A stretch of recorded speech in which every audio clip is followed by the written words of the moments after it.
Bismillahir Rahmanir Rahim. This is part 5 of the Tafsir book, Tadabburul Quran, Pondering over the Quran by Amin Islahi.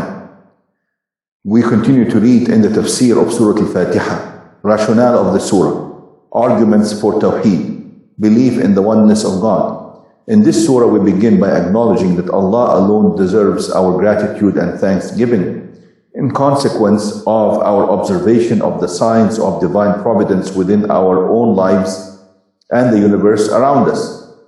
Take for instance the case of a human child, or even a most insignificant species of animal, or even a most insignificant species of animal. Long before it is born and enters the realm of existence, all the necessary provisions for it are in place, with everything in nature, large or small, working towards this end, to nurse, nurture, and provide the necessary sustenance for the newcomer. The movements of the sun and the moon appear to be geared to the same end, as are indeed the clouds, the winds, and other natural elements. Furthermore, this provision and care is not confined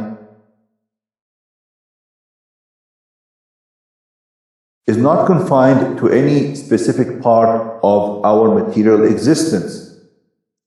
As we look closely, we find that it is all pervasive and embraces our entire existence. Not only our body, but our spirit as well is being nourished. Not only does our capacity to reason grow and mature, but our spiritual life too is constantly enriched and improved. No part of our being is deprived, neglected, or excluded from this all-inclusive material and spiritual sustenance. Our Creator and Sustainer, whose infinite power and boundless wisdom is manifest in His creation, the heavens and the earth, does not need our help or support, nor is He in any way beholden to us and obliged to lavish such care and concern on our welfare and well-being. We human beings owe our existence solely to His grace and mercy. The only reasonable explanation of this all-pervasive providential care must be the unbounded beneficence and mercy of the Creator. The fact that first and foremost He is Ar-Rahman, the most gracious, and Ar-Rahim, the ever merciful.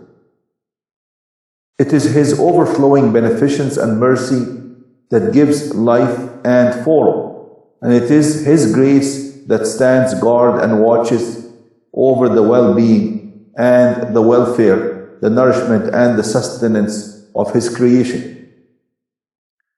Arguments for belief in Al-Akhirah, the life hereafter. Manifestations of such overwhelming and all-pervasive beneficence open up fresh avenues of understanding. The human being realizes the inevitability of and need for a day of reckoning, the day when all powers shall rest with Allah alone, the day when all powers shall rest with Allah only, and He shall judge people in equity, and justice, requiting the wicked for their evil and rewarding the righteous for their good and virtue, most graciously and generously. How do these manifestations of Allah's beneficence and mercy lead us to realize the need and inevitability of a day of reckoning and recompense? The Quran at various places refers to Allah's providence and mercy to show that a day of reckoning is inevitable. Consider, for instance, what it says about the heavens and the earth. Allah has made the earth a cradle. Allah has made the earth a cradle for us, and the heaven a canopy above it. He has made the sun and the moon to shine and brighten our world.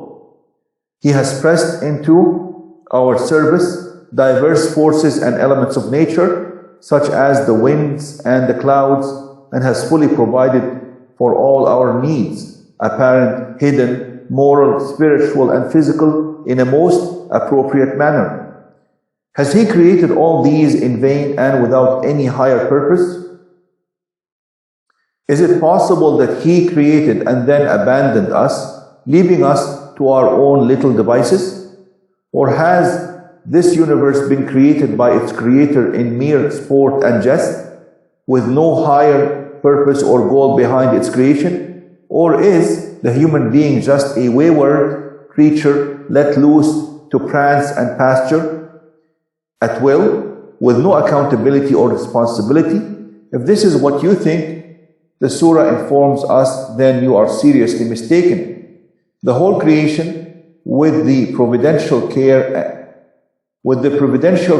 that pervades it, the whole creation with the providential care that pervades it is crying out, as it were to make us aware,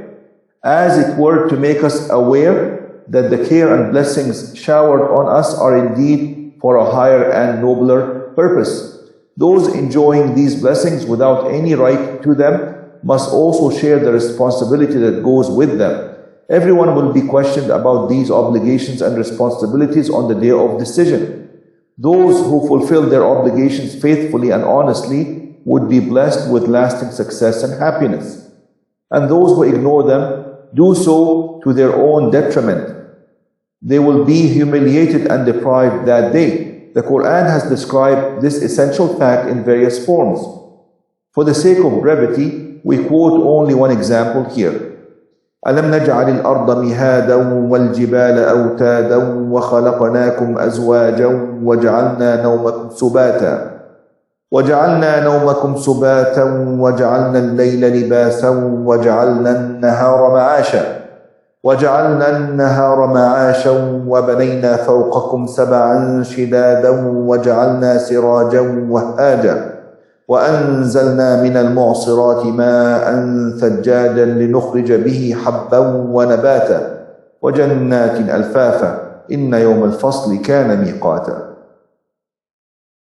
Have we not made the earth a cradle for you, and set the mountains as stabilizers therein? And we created you in pairs, and we made your sleep a remover of trouble. And we made your sleep a remover of trouble. And we made the night a covering for you, and the day a time for earning your livelihood. And we set above you 7 strong heavens, and we placed therein a radiant lamp. And we sent down from the clouds water in abundance, so that we might produce thereby corn and plants and lush gardens. Indeed, the day of decision has been fixed. Surah An-Naba, Quran chapter 78, verses 6 to 17. Indeed, the day of decision has been fixed. That is, all the things mentioned above clearly indicate that every blessing is accompanied by a responsibility, for there are no privileges without responsibilities. Can the human being hope to enjoy these divine blessings and gifts without bearing his share of the responsibility that goes with their enjoyment? Indeed not. Hence the need for a day of decision to judge the good and the evil, to reward the one and punish the other. The final day of judgment is an essential consequence of Allah's grace and mercy. The fact that He is Ar-Rahman, the most gracious, and Ar-Rahim, the ever merciful. As the merciful and most gracious God, He indeed must bring about a day to judge between the good and the evil. As the merciful and most gracious God, He indeed must bring about a day to judge between the good and the evil, rewarding the one for goodness and punishing the other for evil. For how can God, most gracious and ever merciful, treat alike the oppressors and the oppressed, the good and the evil, the rebellious and the faithful, and fail to discriminate between them, neither requiting the oppressor for injustice and cruelty, nor avenging the wrongs suffered by their victims? If human life comes to an end with our physical death, and there is really no day of reckoning thereafter, a day of requital for readdressing grievances and rewarding good, it would clearly imply that in the sight of the Creator of this world, there is little difference between the good and the bad, the virtuous and the vicious, the faithful and the treacherous. In fact, sinners and criminals would in such an eventuality be relative winners, for it would mean that Allah gives them free rein to indulge in crimes or corruption without accountability. This is fundamentally wrong and unjust, as it negates Allah's grace and mercy, contradicting the fact that He is good, contradicting the fact that He is God, most gracious and ever merciful. It is in this context that the Quran categorically refutes the notion of freedom without responsibility as a slander against Allah.